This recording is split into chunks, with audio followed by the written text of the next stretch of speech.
En su reunión de política monetaria, el Banco Central decidió aumentar la tasa de interés en 125 puntos base, llegando desde un 7% hasta un 8,25%. Esta medida fue aprobada por el Consejo ante un eventual riesgo inflacionario, el que ha seguido aumentando a nivel mundial junto con los precios de materias primas. Vamos a profundizar en este tema. Estamos para esto junto a Guillermo Lefort, integrante del Grupo de Política Monetaria y economista de la Facultad de Negocios de la Universidad de Chile. Muchísimas gracias, Guillermo, por estar con nosotros y bienvenido. Buenos días, Carla. Muchas gracias por la invitación. A ver, esta noticia la conocimos el día de ayer y hoy día hemos conocido el último informe del IPC y da la sensación de que queda bastante más claro por qué se subió tanto la tasa de interés, que ayer muchos dijeron, pero ¿cómo tanto? 1,25. Bueno, pareciera ser que hoy día hay una razón más que fundamentada sobre la mesa. Guillermo, no sé cuál es su opinión. Sí, claro, la inflación sigue muy fuerte. Hemos visto hoy día un registro del IPC de 1,4, si bien lo recuerdo, porque lo alcancé a ver muy rápidamente recién. Y es una inflación bastante generalizada, además. Así que la situación continúa siendo preocupante y el Banco Central tiene que mantener su ojo en el principal objetivo, que es controlar la inflación. Ya, y esto debería tender a controlar la inflación, debería ser algo permanente en el tiempo, o deberíamos empezar a ver que en algún momento se estabiliza y empieza a bajar la tasa de interés. ¿Qué debería pasar en la proyección? Yo creo que primero hay que controlar la inflación y las expectativas inflacionarias, ¿no? Yo creo que va a haber algún efecto ya de las tasas de interés sobre aquello, porque ya estamos llegando a niveles de tasas restrictivas. Así que yo esperaría que hacia el segundo semestre de este año empecemos a ver reducciones de inflación y reducciones de expectativas de inflación, lo cual le podría permitir al Banco Central empezar a bajar las tasas, ¿eh? Pero para eso tienen que cumplirse ciertas cosas primero, digamos. Todavía tenemos que superar este boom de consumo en el cual la economía todavía se encuentra. Hasta el mes de abril las importaciones de bienes de consumo están extraordinariamente disparadas, lo cual muestra de que la capacidad de gasto, digamos, sigue muy vigente, ¿eh? Y eso es, en el fondo, lo que está empujando la inflación a través de la demanda. A eso se añaden, por supuesto, los efectos de costos que vienen desde el extranjero y las limitaciones de oferta que hemos visto. Ya, ¿y por qué usted dice que hasta abril se ve así, pero en el fondo esto debería cambiar? ¿Hay algo que nos dé luces de que el panorama debiese mejorar en los meses que vienen, no sé, el segundo semestre? Me acuerdo que la expectativa del 10% de inflación que había fijado el Banco Central era para el mes de julio.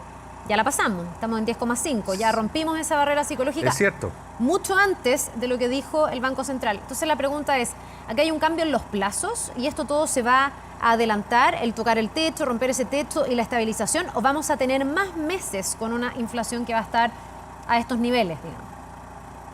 Yo creo que vamos a estar más meses con una inflación a estos niveles.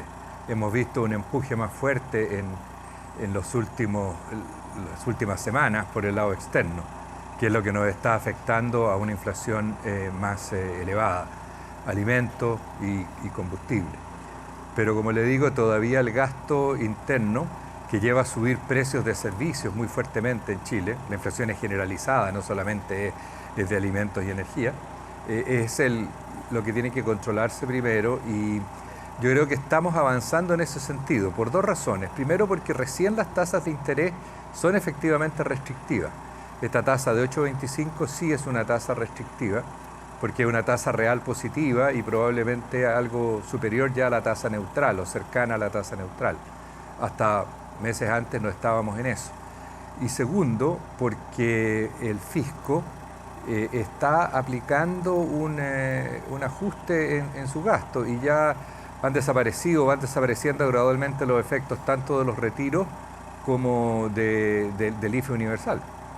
Ya. Entonces ahí vamos viendo también una cierta moderación de la demanda que a la larga debería conducir a una menor inflación. Ya, o sea, el tener menos liquidez, menos billete circulante, menos capacidad de gasto por parte de las personas. Menos capacidad de compra, digamos, ¿eh? Claro, menos capacidad de compra debería hacer que esto vaya mejorando. Ahora, para la gente que nos ve, Guillermo, hablemos un poco de los efectos que tiene para el bolsillo del chileno el que la tasa de interés esté a estos niveles. No estaba así hace 15 años. ¿Qué pasa en términos de a lo que uno accede, a lo que no puede acceder, en términos también de la capacidad de deuda de las personas? Bueno, yo creo que hay un incentivo muy fuerte para no endeudarse, para pagar deudas y para no incurrir en nuevos gastos que signifiquen endeudamiento.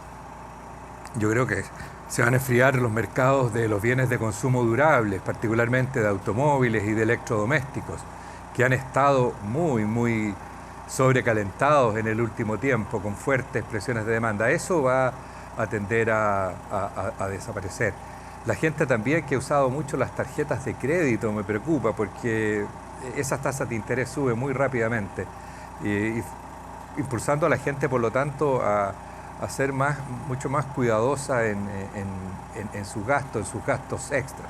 Hay gastos, por supuesto, que la gente va a tener que seguir incurriendo, que son los gastos habituales, que le permiten subsistencia, etcétera, etcétera. Pero esos gastos extras son los que preocupan y los que buscan ser eliminados con estas alzas de la tasa de interés. Ya, y me imagino que una de las principales como restricciones o efectos es que se aleja el sueño de la casa propia para muchas personas que a lo mejor venían pensando en esta posibilidad, que han visto que la tasa ya ha aumentado mucho, así todo muchos hacen el esfuerzo. Ha habido hartas campañas también desde la industria inmobiliaria de decir, bueno, pero mira, flexibilizamos, hay posibilidades, pero hoy día se pone realmente cuesta arriba, ¿no?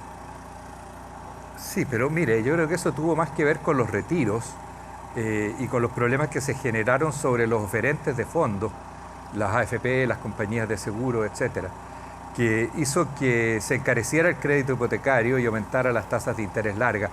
Ahora lo que están aumentando son las tasas cortas. Yo creo que la situación hipotecaria no va a empeorar mayormente ya en esta fase del ciclo, o incluso es posible que, superando el problema de los retiros, veamos que nuevamente se pueden empezar a extender los plazos del crédito hipotecario, ¿no?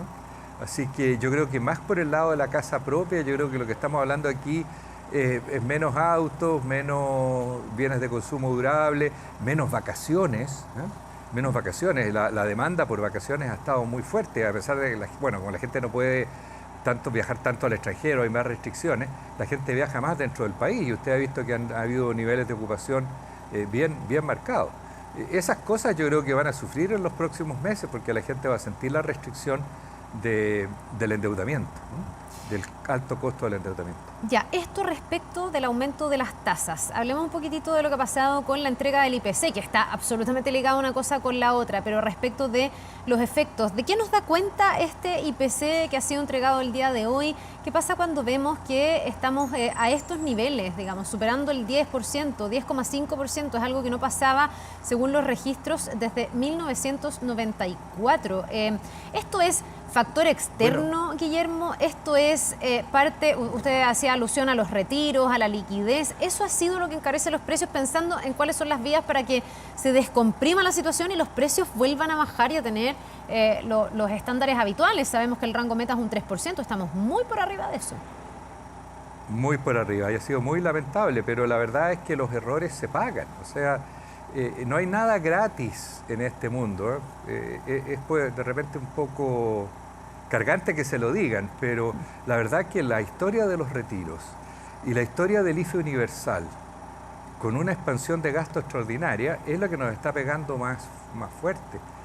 Y eso es lo que nos ha llevado a la inflación a dispararse. Además, el Banco Central tardó un poco en reaccionar. Al principio su reacción fue tímida, como si esto fuese una cosita chiquitita, pero estábamos hablando de 50.000 millones de dólares en retiro, no sé cuántos miles de millones de dólares en IFE y en déficit del fisco. Entonces eran cosas muy masivas. Nosotros habríamos podido lidiar con el impacto externo y claro, habríamos tenido una aceleración inflacionaria, pero yo no creo que hubiese llegado al 10%, porque aunque la inflación externa fuese 10%, nosotros tenemos un tipo de cambio flotante que habría podido absorber en parte aquello, ¿eh? Y además, con demanda controlada, es muy difícil que los precios internacionales puedan ser pasados a precios locales. Si no hay demanda, no hay posibilidad de subir los precios. El problema nuestro ha sido un exceso de demanda muy fuerte. Se les dijo, se les advirtió, no creyeron y ahora estamos viviendo las consecuencias, las estamos pagando todos, digamos. Esto es muy doloroso y créame, yo creo que va a ser más doloroso todavía. Vamos a pasar un invierno malo, un invierno fregado, porque vamos a estar con muchas más restricciones en materia de capacidad de gasto, ¿no? Guillermo. Es lamentable, pero la verdad es que el ciclo económico es muy castigador y cuando se hace expandir el ciclo en forma excesiva, viene después el rebote.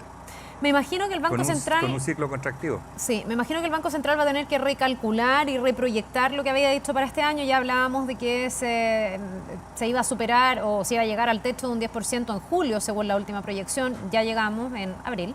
Y ya pasamos los 2 dígitos, estamos en 10,5. Se decía que a fines de año ya debería empezar a estabilizarse la situación de septiembre en adelante. ¿Hay cómo proyectar? ¿Usted tiene alguna proyección respecto de qué cree que vaya a pasar? Si ya pasamos el 10%, ¿la inflación debería llegar a cuánto?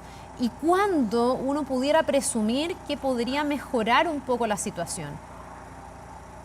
Yo creo que puede subir un poco más, pero no sé, todavía soy de los que tienen fe en la confianza que el Banco Central despierta y lo que el Banco Central está haciendo, ¿eh? Estas alzas yo creo que también tienen que tener un efecto sobre las expectativas y van a tener que ayudarnos a controlar la inflación.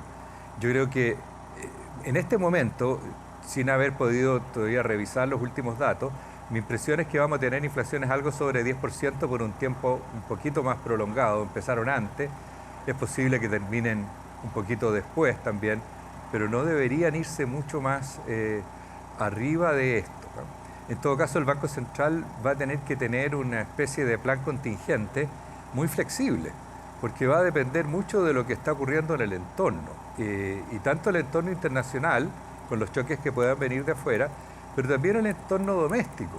¿Qué es lo que pase a nivel político? ¿Qué se decida en materia de política fiscal? Yo creo que eso va a ser muy distinto. Si el ministro Marcel tiene éxito en poder implementar correctamente el presupuesto que hay para este año, vamos a tener una situación bastante más controlada en materia inflacionaria. Vamos a sentir el frío del invierno, sí, pero la situación inflacionaria se va a mejorar, digamos. La economía va a perder esta situación de sobrecalentamiento. Pero es algo que no estamos seguros porque la situación política no es tampoco tremendamente estable. Y el Parlamento, lo que nos ha mostrado el Parlamento, es que sigue teniendo intenciones de ser una especie de coejecutivo, y sacando iniciativas expansivas que de repente podrían eventualmente descarrilar el proceso. Sí, pues así ya hay que yo creo que hay que mirar para adelante, pero ir con el ojo muy atento. Aquí no estamos en aguas conocidas, por así decirlo, ¿ya? Vamos navegando por aguas que nos pueden generar muchas sorpresas. Bien, pues sí, hay algunos que ya proponen un 6º retiro, así que tenemos que mirar con mucho cuidado lo que va a seguir ocurriendo. Le queremos agradecer, Guillermo, por ayudarnos a entender un poco más la situación en la que estamos. Guillermo Lefort, integrante del Grupo de Política Monetaria y economista de la Facultad de Negocios de la Universidad de Chile. Que tenga un muy buen día, que le vaya bien. Muchas gracias, Carla, igualmente para usted. Nos vemos.